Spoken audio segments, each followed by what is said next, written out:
अस्सलामु अलैकुम वरहमतुल्लाहि वबरकातुहू।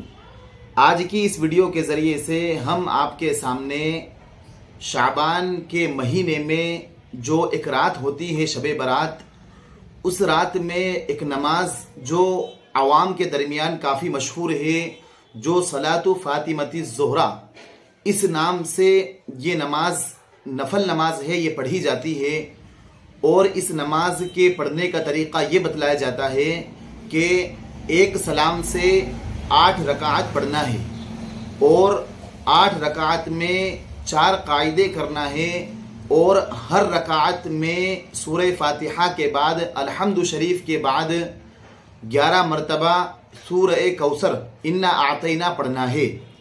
तो क्या इस नमाज के पढ़ने से इन्ना आतैना और सूरह इखलास पढ़ना है? और बाज़ किताबों के अंदर ये आता है कि सूरह फातिहा के बाद सूरह इखलास यानी कुल हु अल्लाहु अहद 11 मरतबा पढ़ना है।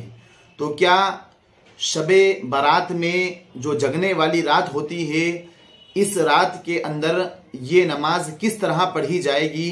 और इस नमाज की ये फजीलत भी बयान की जाती है कि अगर कोई शख्स सलातु फातिमती ज़ोहरा हज़रत फ़ातिमा रज़ी अल्लाह तआला अन्हा की नमाज जो उन्होंने पढ़ी या सलातु फातिमती ज़ोहरा के नाम से जो ये नमाज मशहूर है, इस नमाज को अगर कोई शख्स पढ़ लेगा 8 रकात को एक सलाम से 4 कायदे के साथ अगर कोई शख्स पढ़ लेगा, जिसमें सूरह फातिहा के बाद सूरह इखलास कुल हु अल्लाहु अहद 11 मरतबा हर रकात में पढ़ेगा, तो उसकी ज़िंदगी के तमाम गुनाह माफ़ हो जाएंगे। और बाज़ किताबों के अंदर इसकी फजीलत ये बयान की जाती है कि इसके पढ़ने से तमाम जो फ़र्ज़ नमाज जो ज़िम्मे हैं वो तमाम साक़ित हो जाएगी। जो फ़राइज़ छूट चुके थे, जो नमाज़ें क़ज़ा हो चुकी थी हमारी ज़िंदगी में, वो तमाम नमाज़ें जो हमारी क़ज़ा हो चुकी थी अब उनको अदा करना ज़रूरी नहीं होगा। वो तमाम इन 8 रकात के पढ़ने से जो सलातु फातिमती ज़ोहरा नाम से जो नमाज मशहूर है, ये अगर कोई शख्स जागने वाली रात शब बारात में पढ़ लेगा तो उसके तमाम जो नमाजें उसके ज़िम्मे क़ज़ा थी वो सब अदा हो जाएगी। अब उसे क़ज़ा करने उन क़ज़ा नमाजों को अदा करने की ज़रूरत नहीं है। तो अव्वलन हम इंशाअल्लाह ताला इस नमाज की हकीकत क्या है, इस नमाज को किस तरीके से पढ़ना है, या ये नमाज सही अहादीस से साबित भी है या ये नमाज सही हदीस से साबित भी नहीं है, हम इंशाअल्लाह ताला आगे आपको तफसील से बतलाएंगे। लेकिन हम पहले इसको समझ लें कि यकीनन शाबान का महीना बहुत अफजल महीना है। शाबान के महीने की जो अभी ये महीना चल रहा है, शाबान का महीना रमज़ान से पहले जो महीना होता है उसे शाबान का महीना कहा जाता है। तो इस महीने की यकीनन बहुत ज़्यादा फजीलत है।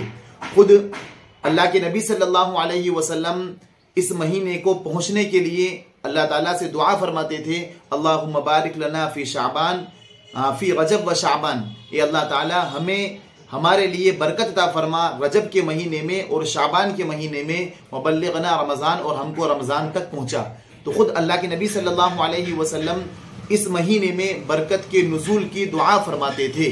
और हमने कल भी बतलाया था कि हज़रत आयशा सिद्दीक़ा रज़ियल्लाहु ताला अन्हा खुद फरमाती हैं कि हुज़ूर पाक सल्लल्लाहु अलैहि वसल्लम रमज़ान के महीने के अलावा अगर किसी महीने में ज़्यादा रोज़े रखने का एहतिमाम फरमाते थे तो वो शाबान का महीना होता था। कि हज़रत आयशा सिद्दीक़ा ये फरमाती हैं कि रमज़ान के अलावा अगर किसी महीने में आप सल्लल्लाहु अलैहि वसल्लम रोज़ा रखते थे तो वो शाबान का महीना होता था।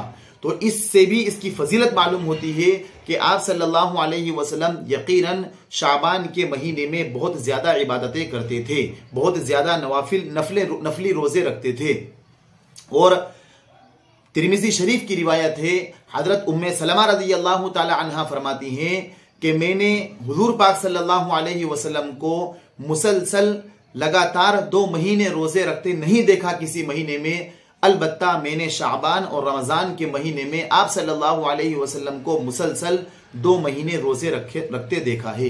तो इस हदीस से भी आप सल्लल्लाहु अलैहि वसल्लम ने, इस हदीस में भी ये फरमाया गया है कि आप सल्लल्लाहु अलैहि वसल्लम शाबान के महीने में बहुत ज़्यादा नफली रोज़े रखने का एहतिमाम किया करते थे।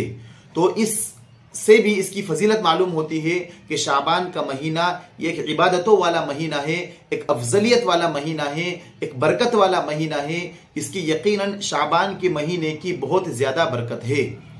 लेकिन ये जो नमाज सलात फातिमती ज़ुहरा के नाम से मशहूर है, जो जगने वाली रात में पढ़ी जाती है और ये तसव्वुर किया जाता है कि अगर इस नमाज को पढ़ लिया जाए तो इस नमाज की बरकत से इंसान के जिम्मे जितनी भी कज़ा नमाजें थी, जो उसने फ़र्ज़ नमाजें अदा नहीं की थी और उसके ज़िम्मे कज़ा हो चुकी थी, तो अगर कोई शख्स इस नमाज को पढ़ लेगा तो उसके ज़िम्मे तमाम जो ज़िम्मे उसके कज़ा नमाजें थी वो अदा हो जाएगी। तो देखिए, अगर किसी शख्स को शब बारात में यानी जगने वाली रात में जो 15वीं शाबान में शब बारात होती है, जिसको आवाम के दरमियान 15 शाबान को शब बारात के नाम से जो मशहूर है, जो इस रात में जगा जाता है, इस रात में ये जो नमाज बतलाई जाती है, इस नमाज का हदीस शरीफ में कहीं से कहीं हमें सबूत नहीं मिलता है। जो सलात फातिमती ज़ुहरा के नाम से आवाम के दरमियान ये नमाज काफ़ी मशहूर है, आवाम इस नमाज को पढ़ती है और इस नमाज को 8 रकात पढ़ती है इस नमाज को, और वो ये तसव्वुर करती है कि इस नमाज के पढ़ने से ज़िंदगी के तमाम गुनाह माफ़ हो जाएंगे, या तमाम क़ज़ा जो नमाजें हमारे ज़िम्मे थी वो सब अदा हो जाएगी। ये बात बिल्कुल गलत है। शरीयत की रूह से, शरीयत के एतबार से ये बात बिल्कुल गलत है। एक बात हम समझ लें कि हम कितनी भी नवाफिल पढ़ लें, लेकिन जो फ़राइज़ हमारे ज़िम्मे हैं, जो फ़र्ज़ हमने छोड़ दिया है, जो 5 वक्ता नमाजी है, फजर ज़ोहर असर 5 वक्ता नमाज है, फजर ज़ोहर असर मगरिब इशा, अगर हमने इनको छोड़ दिया है तो जब तक हम इनको अदा नहीं करेंगे, इन क़ज़ा नमाजों को, तब तक ये हमारे ज़िम्मे से साक़ित नहीं होगी, तब तक ये हमारे ज़िम्मे क़ज़ा होगी। ऐसी कोई भी नफल नमाज नहीं है कि अगर उन नफल नमाज को हमने इन जागने वाली रातों में या चाहे किसी भी साल में किसी भी रात में हमने इनको अदा किया हो और हमारे ज़िम्मे से जो क़ज़ा नमाजें हैं वो साक़ित हो जाएगी।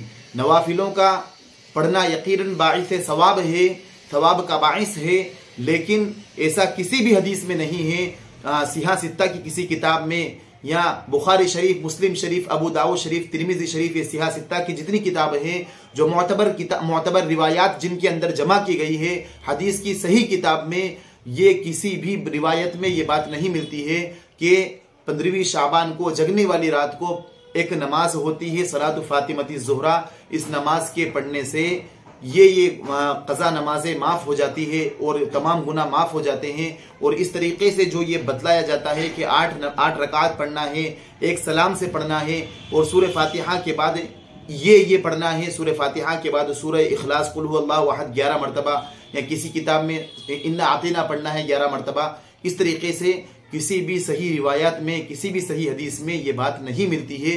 ये बात बिल्कुल मनगढ़ंत है, ये बात आवाम के दरमियान मशहूर हो चुकी है।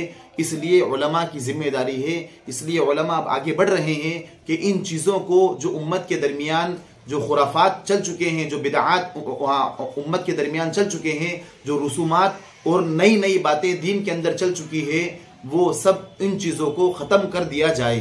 तो ये जो हमने आपको बतलाया है, किताबुन नवाजिल जिल्द 1 सफ़ा नंबर 543 पे लिखा हुआ है कि ये जो सलात फातिमती ज़ुहरा नाम से जो ये नमाज पढ़ी जाती है, ये नमाज बिल्कुल बेअसल है, शरीयत में इसकी कोई असल नहीं है।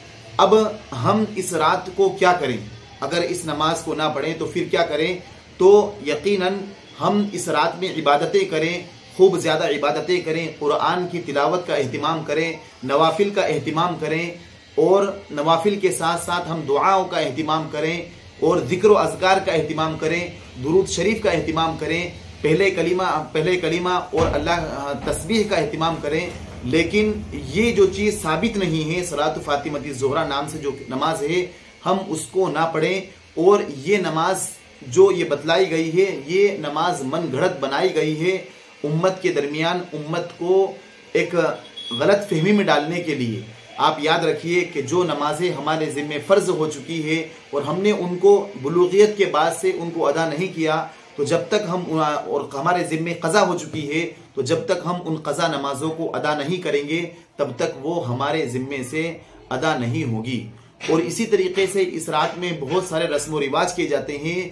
ये तमाम बेबुनियाद हैं, बिल्कुल बेगलत हैं।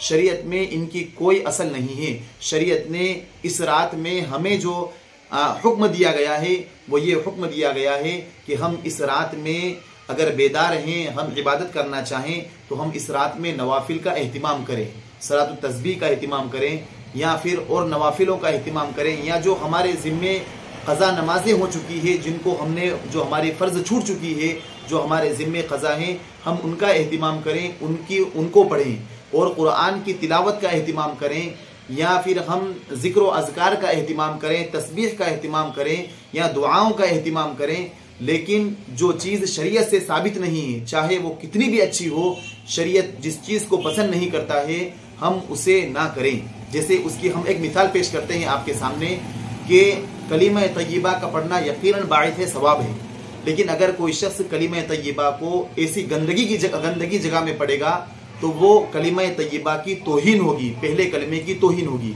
अल्लाह का नाम लेना यकीनन जुबान से बाइथ है, सआदत है और सवाब का बाइस है, लेकिन अगर कोई शख्स अल्लाह का नाम गंदी जगह पर लेगा तो ये गलत चीज़ है। शरीयत ने इस चीज़ को नहीं बतलाया है। तो हम इस चीज़ का ख्याल रखें कि जो चीज़ हमें शरीयत ने जिस चीज़ का हमें हुक्म दिया है हम उसी को करते रहें, हम शरीयत से ज़्यादा आगे ना बढ़ें।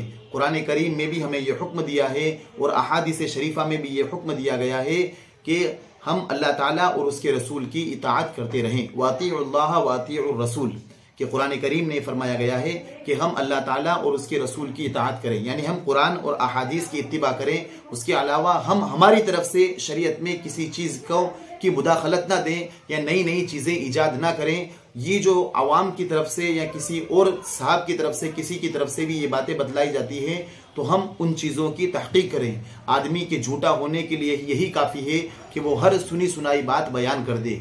इसलिए हम ऐसी बातों को बयान करने से गुरेज करें, परहेज करें। अल्लाह ताला हमें सही इल्म नाफ़े अता फरमाए और हमें दीन की सही समझ अता फरमाए।